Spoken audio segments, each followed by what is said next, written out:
ನಮಸ್ಕಾರ ಸ್ನೇಹಿತರೆ. ಇವತ್ತು ನಿಮ್ಮನ್ನು ನಾನು ಒಂದು ಪುಣ್ಯಕ್ಷೇತ್ರಕ್ಕೆ ಕರ್ಕೊಂಬಂದಿದ್ದೀನಿ. ಇವತ್ತು ನಿಮ್ಮನ್ನು ಕರ್ಕೊಂಬಂದಿರೋಂಥ ಪುಣ್ಯಕ್ಷೇತ್ರ ಯಾವುದಪ್ಪ ಅಂದರೆ ಶ್ರೀ ವಿನಾಯಕ ದೇವಸ್ಥಾನ ಗುಡ್ಡಟ್ಟು ಅಂತೇಳಿ. ಇಲ್ಲಿ ಗಣಪತಿಯ ಸನ್ನಿಧಾನ ಇದು. ಹಾಗೆಯೇ ತುಂಬ ವಿಶೇಷವಾದ ಸನ್ನಿಧಾನ ಕೂಡ ಹೌದು. ಹಾಗೆಯೇ ಅತಿ ಪುರಾತನವಾದದ್ದು, ಸುಮಾರು 1000 ಅಥವಾ 1000ಕ್ಕಿಂತ ಹೆಚ್ಚಿನ ಇತಿಹಾಸವುಳ್ಳಂಥ ಒಂದು ದೇವಸ್ಥಾನ. ಈ ದೇವಸ್ಥಾನ ಬಗ್ಗೆ ಸಹ ನಿಮಗೆ ನಾನು ಸಂಪೂರ್ಣವಾಗಿ ಮಾಹಿತಿಯನ್ನು ಕೊಡ್ತೀನಿ. ಇಲ್ಲಿರುವಂಥ ಅರ್ಚಕ ಬಂದಾಗಲಿ ಅಥವಾ ಆಡಳಿತ ಮಂಡಳಿಯವರ ಹತ್ರ ನಾವು ಕೇಳುವ ಇಲ್ಲಿರುವಂತಹ ಈ ದೇವಸ್ಥಾನದ ಹಿನ್ನೆಲೆ ಏನು, ಹಾಗೆ ಈ ದೇವಸ್ಥಾನದ ಕಥೆ ಏನಾದರೂ ಇದೆಯಾ ಅಥವಾ ಪುರಾಣ ಇದೆಯಾ, ಪ್ರತಿಯೊಂದು ಬಗ್ಗೆಯೂ ನಾನು ನಿಮಗೆ ಸಂಪೂರ್ಣವಾಗಿ ಮಾಹಿತಿನ ಕೊಡ್ತೀನಿ. ಬನ್ನಿ ನಾವು ಅಷ್ಟೇ ದೇವಸ್ಥಾನದೊಳಗೆ ಹೋಗಿ ದೇವರ ದರ್ಶನ ಮಾಡ್ಕೊಂಬರೋಣ.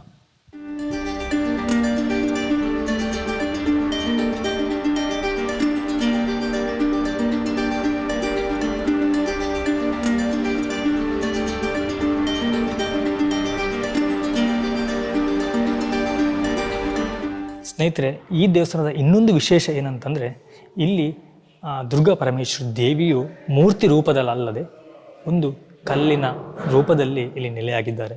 ನೀವು ಏನು ನೋಡ್ತಿದ್ದೀರೋ ಇದು ಬಂದು ದುರ್ಗಾ ಪರಮೇಶ್ವರಿ ತಾಯಿಯು ಕಲ್ಲಿನಲ್ಲಿ ನೆಲೆಯಾಗಿರುವಂಥದ್ದು ನೋಡಿ. ಅದೇ ಇದೊಂದು ಆ್ಯಕ್ಚುಲಿ ಹಿಂದ್ಗಡೆಯಲ್ಲಿ ದೊಡ್ಡದೊಂದು ಬಂಡೆಕಲ್ಲಿದೆ. ಈ ರೀತಿಯಾಗಿ ಇದರಲ್ಲಿ ನೆಲೆಯಾಗಿರುವಂಥದ್ದು. ಈ ದೇವಸ್ಥಾನದಲ್ಲಿ ಇನ್ನೊಂದು ವಿಶೇಷ ಇದೆ. ಅದೇನೆಂದರೆ ನಾರ್ಮಲಾಗಿ ಗರ್ಭಗುಡಿ ಅಂತಿರುತ್ತೆ, ಆದರೆ ಇಲ್ಲಿ ಇರುವಂತಹ ದೇವರು ಗರ್ಭಗುಡಿಯನ್ನು ತಾನೇ ಸ್ವತಃ ನಿರ್ಮಾಣ ಮಾಡಿಕೊಂಡಿರುವಂಥದ್ದು. ಅಂದರೆ ಒಂದು ಗುಹೆಯ ಒಳಗಡೆ ಗಣಪತಿಯ ವಿಗ್ರಹ ಇರುವಂಥದ್ದು. ಇದ್ರ ಬಗ್ಗೆ ನಾನು ಸಂಪೂರ್ಣವಾಗಿ ಮಾಹಿತಿನ ಅವ್ರ ಹತ್ರ ಕೊಡ್ತೀನಿ, ಯಾಕಂದರೆ ನನಗೆ ಅದ್ರ ಬಗ್ಗೆ ಗೊತ್ತಿಲ್ಲ. ಬಟ್ ನಾನು ನೋಡಿದೆ ಈಗ ಹೋಗಿ, ನಾನು ಒಂದು ಗುಹೆಯ ಒಳಗಿರುವಂತಹ ಗಣಪತಿ ನಾನು ನಿಮಗೆ ಅದನ್ನು ಸಹ ತೋರಿಸ್ತೀನಿ. ಹಾಗೆ ಅದ್ರ ಬಗ್ಗೆ ಇನ್ಫಾರ್ಮೇಷನ್ ಸಹ ಅವ್ರ ಹತ್ರನೇ ಕೇಳಿ ನಿಮ್ಗೆ ನಾನು ಕೊಡಿಸ್ತೀನಿ. ಭಟ್ರ ನಮಸ್ಕಾರ. ನಮಸ್ತೆ. ಭಟ್ರ ತಮ್ಮ ಪರಿಚಯ ಹೇಳಿ ಫಸ್ಟಿಗೆ.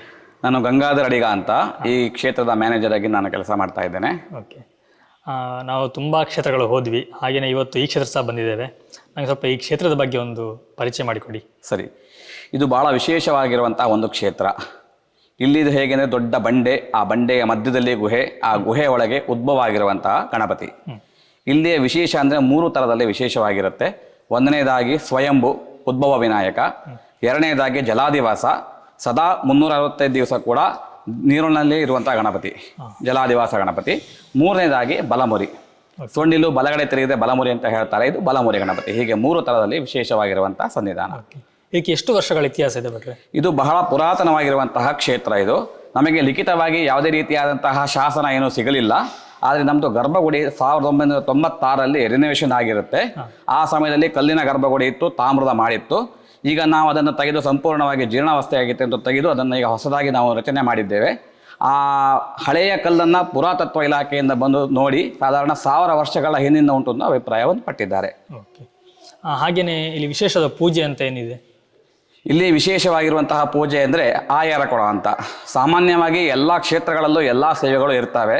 ಪ್ರತಿಯೊಂದು ದೇವಸ್ಥಾನದಲ್ಲೂ ಕೂಡ ಅರ್ಚನೆ, ಪಂಚಕಜ್ಜಾಯ, ನೈವೇದ್ಯ, ಅಭಿಷೇಕ ಇತ್ಯಾದಿಗಳು ಇದ್ದೇ ಇರ್ತವೆ. ಆದರೆ ನಮ್ಮಲ್ಲಿ ಅದೆಲ್ಲವನ್ನು ಹೊರತುಪಡಿಸಿ ವಿಶೇಷವಾಗಿರುವಂತಹ ಒಂದು ಸೇವೆ ಅಂದರೆ ಆಯಾರ ಕೊಡ ಅಂತ ಸೇವೆ.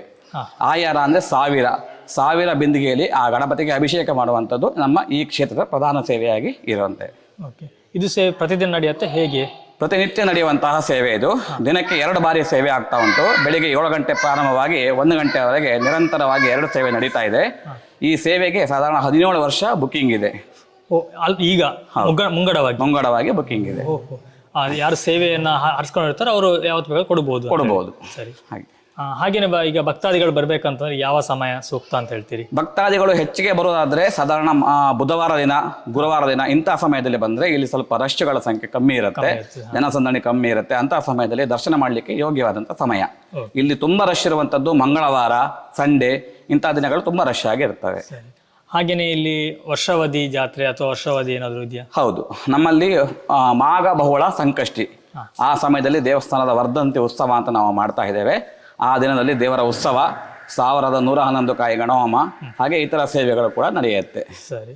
ಹಾಗೆ ನಾನು ಬಂದಾಗ ನೋಡಿದೆ ಮೂಲ ಬಿಂಬ ಅಂತೇಳಿ ಒಂದು ಅಲ್ಲಿ ಬೋರ್ಡ್ ನೋಡಿದೆ, ಅದ್ರ ಬಗ್ಗೆ ಸ್ವಲ್ಪ ಹೇಳಿ. ಮೂಲಬಿಂಬ ಅಂದರೆ ಸಾಧಾರಣ ನೀರಿನಲ್ಲಿ ಇರುವಂಥ ಗಣಪತಿ ಆದ್ದರಿಂದ ನಿಮಗೆ ಯಾವ ಸಮಯದಲ್ಲಿ ಬಂದರೂ ಕೂಡ ಆ ದರ್ಶನ ಮಾಡಲಿಕ್ಕೆ ಅಸಾಧ್ಯವಾಗಿರುತ್ತೆ. ಆ ದರ್ಶನವನ್ನು ಮಾಡಬೇಕಾದರೆ ಕೆಲವೊಂದು ಸಮಯದಲ್ಲಿ ಮಾತ್ರ ಅವಕಾಶ ಇರುತ್ತೆ. ಪ್ರತಿನಿತ್ಯ ಬೆಳಿಗ್ಗೆ 8:15 8:45 9 ಗಂಟೆವರೆಗೆ ಇಲ್ಲ 11:30ಯಿಂದ 12 ಗಂಟೆ ಒಳಗೆ ಆ ಅವಕಾಶ ಇರುತ್ತೆ. ಆ ಸಮಯದಲ್ಲಿ ಯಾರು ಬಂದರೂ ಕೂಡ ಮೂಲಬಿಂಬ ದರ್ಶನವನ್ನು ಮಾಡಬಹುದು. ಯಾಕಂದರೆ ಆ ಗುಹೆ ಒಳಗಿರುವ ನೀರನ್ನು ಫುಲ್ಲು ಸಂಪೂರ್ಣವಾಗಿ ಹೊರಗೆ ತೆಗೆದಿರ್ತಾರೆ, ಇಡೀ ಗುಹೆ ಖಾಲಿ ಇರುತ್ತೆ, ಆವಾಗ ನೀವು ಸ್ಪಷ್ಟ ದರ್ಶನ ಮಾಡಬಹುದು. ಆದ್ರೆ ನಾವು ಪ್ರತಿ ನೀರು ತುಂಬಿಕೊಳ್ತಾರೆ. ಹೌದು ಹೌದು, ಅಂದ್ರೆ ಇಲ್ಲಿ ಅಭಿಷೇಕ ಮಾಡುವಂಥದ್ದು. ಇಲ್ಲಿ ಹೇಗಂದ್ರೆ 1000 ಬಿಂದಿಗೆಯಲ್ಲಿ ದೇವರಿಗೆ ಅಭಿಷೇಕ ಆಗಿರುತ್ತೆ, ನೀರಿನಲ್ಲೇ ಇರುವಂತ ಗಣಪತಿ. ಎಷ್ಟೋ ಕ್ಷೇತ್ರದಲ್ಲಿ ಸಾವಿರಾರು ಕೂಡ ಅಭಿಷೇಕ ಆಗತ್ತೆ, ಆದ್ರೆ ಎಲ್ಲಾ ಅಭಿಷೇಕ ಆದ್ಮೇಲೆ ತಿರ್ಗಾ ನೀರಿನಲ್ಲಿ ಕೂತಿರುವಂತಹ ಕ್ಷೇತ್ರಗಳು ಇಲ್ಲ. ಆದ್ರೆ ನಮ್ಮಲ್ಲಿ ವಿಶೇಷವಾಗಿ ಅಭಿಷೇಕ ಆದ ಮೇಲೆ ತಿರ್ಗಾ ನೀರಿನಲ್ಲೇ ಕೂತಿರುವಂತಹ ಗಣಪತಿ ಇದೆ ಮತ್ತು ಗುಡ್ಡೆಟ್ಟು ಮಾತ್ರ. ಓಕೆ, ಹಾಗೇನೆ. ಬಟ್ ಈಗ ಇಲ್ಲಿ ಬರ್ಬೇಕಂದ್ರೆ ಒಂದು ಮಾರ್ಗ ಬಗ್ಗೆ ಸ್ವಲ್ಪ ಹೇಳಿ. ಇಲ್ಲಿ ನೀವು ಬರಬೇಕಾದ್ರೆ ಸಾಧಾರಣ ಉಡುಪಿಯಿಂದ ಬರೋದಾದ್ರೆ ಸಾಧಾರಣ ಉಡುಪಿಯಿಂದ 28 ಕಿಲೋಮೀಟರ್ ನಿಮಗೆ ಇಲ್ಲಿ ಆಗತ್ತೆ. ಕುಂದಾಪುರ ಸೈಡಿಂದ ಬರೋದಾದ್ರೆ ಸಾಧಾರಣ 18 ಕಿಲೋಮೀಟರ್ ಇಲ್ಲಿ ತಗಲತ್ತೆ. ಇನ್ನು ಸೋಮೇಶ್ವರ ಸೈಡಿಂದ ಬರೋದಾದ್ರೆ 38 ಕಿಲೋಮೀಟರ್ ಸೋಮೇಶ್ವರ ಸೈಡಿಂದ ಆಗತ್ತೆ. ಎಲ್ಲರೂ ಕೂಡ ಆರಾಮಾಗಿ ಬರಬಹುದು. ಇದು ಮಿಡ್ಲ್ ಪ್ಲೇಸ್ ಆಗಿ ಇರುತ್ತೆ. ಬಟ್ರೆ ಹಾಗೆ ಇಲ್ಲಿದೊಂದು ಸ್ಥಳ ಪುರಾಣ ಬಗ್ಗೆ ಒಂದು ಹೇಳ್ತೀರಾ? ಇತಿಹಾಸ. ಇದು ಬಹಳ ಹಳೆಯ ದೇವಸ್ಥಾನ ಆದ್ದರಿಂದ ನಮಗೆ ಲಿಖಿತವಾಗಿ ಯಾವುದೇ ರೀತಿ ಶಾಸನ ಏನೂ ಸಿಗಲಿಲ್ಲ. ಆದರೆ ನಮ್ಮ ಪೂರ್ವಜರು ತಿಳಿಸಿಕೊಟ್ಟಂಥ ಒಂದು ಸ್ಥಳ ಪುರಾಣದ ಪ್ರಕಾರ ತ್ರಿಪುರಾಸುರನ ಸಂಹಾರ ಕಾಲದಲ್ಲಿ ಶಿವ ಯುದ್ಧಕ್ಕೆ ಹೋಗುವಾಗ ಗಣಪತಿಯನ್ನು ಸ್ಮರಿಸದೆ ಯುದ್ಧಕ್ಕೆ ಹೋಗ್ತಾನೆ. ಸಾವಿರಾರು ವರ್ಷ ನಡೆಯುವಂಥ ಯುದ್ಧ. ಆದರೆ ಒಂದು ದಿನ ಗಣಪತಿಯನ್ನು ಸ್ಮರಿಸದೆ ಯುದ್ಧಕ್ಕೆ ಹೋಗಿದ್ದರಿಂದ ಯುದ್ಧದಲ್ಲಿ ಅವನಿಗೆ ಸೋಲುಂಟಾಗತ್ತೆ. ಶಿವನಿಗೆ ಸೋಲಿಲ್ಲ, ಯಾಕೆ ತನಗೆ ಹೀಗೆ ಸೋಲಾಯಿತು ಅಂತ ತನ್ನ ದಿವ್ಯ ದೃಷ್ಟಿಯಿಂದ ನೋಡಿದಾಗ ಗೊತ್ತಾಗತ್ತೆ ಗಣಪತಿಯಿಂದ ವಿಘ್ನ ಬಂತು ಅಂತ. ಗಣಪತಿ ವಿಘ್ನ ಕಾರಕನೂ ಹೌದು, ವಿಘ್ನ ನಿವಾರಕನೂ ಹೌದು. ಗಣಪತಿಯಿಂದ ನನಗೆ ವಿಘ್ನ ಬಂತಲ್ಲ ಅಂತ ತಿಳಿದು ಶಿವನ ಕೋಪಗೊಂಡು ಗಣಪತಿಯ ಮೇಲೆ ಆಗ್ನೇಯ ಅಸ್ತ್ರ ಪ್ರಯೋಗ ಮಾಡ್ತಾನೆ. ಆದರೆ ಯಾವ ಅಸ್ತ್ರ ಕೂಡ ಗಣಪತಿಗೆ ಏನೂ ಮಾಡೋದಿಲ್ಲ, ಅದು ಶಿವ ಕೊಟ್ಟಂಥ ವರ. ಆದರೆ ಆ ಅಸ್ತ್ರ ಏನಾದ್ರು ಕೆಲಸ ಮಾಡ್ದೇನೆ ವಾಪಸ್ ಬರುವಾಗೂ ಇಲ್ಲ. ಹಾಗೆ ಏನು ಮಾಡ್ತದೆ ಅಸ್ತ್ರ, ಗಣಪತಿಯನ್ನು ಎತ್ತಿಕೊಂಡೊಯ್ದು ಮಧು ಸಾಗರದಲ್ಲಿ ಕೆಡೀತದೆ. ಮಧು ಅಂದರೆ ಜೇನು. ನಮ್ಮ ಹಿಂದೂ ಪುರಾಣದ ಪ್ರಕಾರ ಮಧು ಸಾಗರ ಕೂಡ ಒಂದು, ಸಪ್ತಸಾಗರದಲ್ಲಿ ಮಧು ಸಾಗರ ಕೂಡ ಒಂದು. ಮಧು ಅಂದರೆ ಗಣಪತಿಗೆ ಬಹಳ ಪ್ರಿಯ. ಯಥೇಚ್ಛವಾಗಿ ಮಧುವನ್ನು ಸೇವಿಸ್ತಾನೆ, ತೃಪ್ತನಾಗ್ತಾನೆ, ವರ ಪ್ರದಾನ ಮಾಡ್ತಾನೆ. ಆಗ ತ್ರಿಪುರಾಸುರನ ಸಂಹಾರ ಆಗತ್ತೆ. ಆದರೆ ಜಾಸ್ತಿ ಸಿಹಿ, ಅದರಲ್ಲೂ ಜೇನು ತುಂಬ ಹೀಟ್, ಅದು ಉಷ್ಣ ತುಂಬ, ಅದನ್ನು ಅತಿಯಾಗಿ ಕುಡಿದ್ರಿಂದ ಹೊಟ್ಟೆಯಲ್ಲಿ ಉರಿ ಶುರುವಾಗಿ ಒದ್ದಾಡ್ತಾ ಇರ್ತಾನೆ. ಆಗ ಶಿವ ಅದನ್ನು ನೋಡಿ ಇಲ್ಲಿ ಹತ್ತಿರದಲ್ಲಿ ಒಂದು ನರಸಿಂಹ ತೀರ್ಥ ಅಂತ ಒಂದು ನದಿ ಇದೆ. ಅದು ಹಾಲಾಡಿ ಹತ್ರ ಒಂದು ನರಸಿಂಹ ಬೆಟ್ಟ ಉಂಟು, ಅಲ್ಲಿಂದ ಹುಟ್ಟಿ ಬರುವಂಥ ನದಿ ಅದು. ಆ ನದಿಯ ಪಕ್ಕದಲ್ಲಿ ಬಂಡೆ ಒಳಗೆ ಜಲಾದಿವಾಸವಾಗಿರುವಂಥ ಈ ಒಂದು ಸ್ಥಾನವನ್ನು ಕಲ್ಪಿಸಿದ್ದಾನೆ ಅಂತ ಪುರಾಣ ಉಂಟು.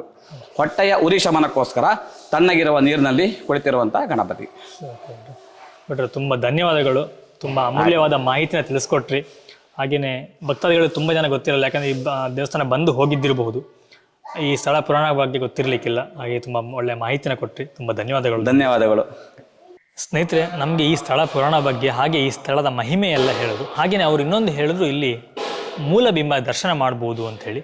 ಆ್ಯಕ್ಚುಲಿ ಈಗ ನಮಗೆ ಮೂಲಬಿಂಬ ದರ್ಶನ ಹೇಗಂತಂದರೆ ನೀರು ತುಂಬಿರೋದ್ರಿಂದ ಫುಲ್ ಆಗಲ್ಲ, ಆದರೆ ಮೂಲಬಿಂಬ ದರ್ಶನವನ್ನು ನಿಮಗೆ ನನಗೆ ಸಾಧ್ಯ ಆದ ಮಟ್ಟಿಗೆ ನಿಮ್ಗೆ ಮಾಡಿಸ್ತೇನೆ. ಇಲ್ಲಿ ನಾವು ಬಂದಾಗ ಬೋರ್ಡ್ ಇರುತ್ತೆ ಮೂಲಬಿಂಬ ದರ್ಶನ ಅಂಥೇಳಿ. ನಾವು ದೇವಸ್ಥಾನದ ಒಂದು ಭಾಗಕ್ಕೆ ಬಂದಾಗ ಇಲ್ಲಿ ಒಂದು ಸಣ್ಣದಾಗಿ ಒಂದು ಕಿಂಡಿಯನ್ನು ಇಟ್ಟಿದ್ದಾರೆ ನೋಡಿ. ಇದೇ ಸಣ್ಣ ಕಿಂಡಿ, ಇದರಲ್ಲಿ ನಮಗೆ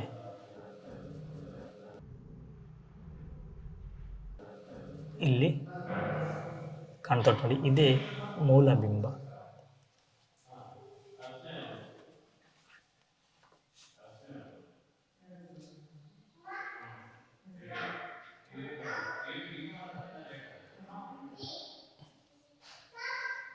ಸ್ನೇಹಿತರೆ, ಇವತ್ತು ನಾವು ಈ ದರ್ಶನ ಮಾಡಿದ್ವಿ, ಹಾಗೆ ನಿಮಗೂ ಸಹ ತೋರಿಸಿದ್ವಿ. ಹಾಗೆ ನಮ್ಮ ಜೊತೆ ಒಂದು ಚಿಕ್ಕ ಗೆಸ್ಟ್ ಸಹ ಇದ್ದಾರೆ. ನಿಮ್ಮ ಹೆಸರು? ಮಾನ್ಯ. ಯಾವರು? ಬೆಂಗಳೂರಲ್ಲ? ಮಾನ್ಯ, ಬೆಂಗಳೂರು. ಅವಾಗೆ ನೋಡ್ತಾ ಇಲ್ಲ ನನ್ನ ವಿಡಿಯೋ ಮಾಡೋದನ್ನೆಲ್ಲ, ಬಂದು ಕೇಳಿದ್ಲು ಏನು ವಿಡಿಯೋ ಅಂತೇಳಿ. ಹಾಗೆ ಅವಳ ಸಹ ನಿಸ್ಕೊಂಡಿದ್ದೀನಿ. ಸ್ನೇಹಿತರೆ, ನಾವು ಇವತ್ತಿನ ಕ್ಷೇತ್ರ ದರ್ಶನವನ್ನು ಇಲ್ಲಿಗೆ ಕೊನೆಗೊಳಿಸ್ತಾ ಇದ್ದೀವಿ. ಹಾಗೆ ನಾನು ನಿಮಗೆ ಮುಂದಿನ ಒಂದು ಕ್ಷೇತ್ರದಲ್ಲಿ ಸಿಗ್ತೀನಿ. ಅಲ್ಲಿ ತನಕ ಎಲ್ಲರಿಗೂ ನಮಸ್ಕಾರ ಮಾಡು. ನಮಸ್ತೆ, ಬಾಯ್.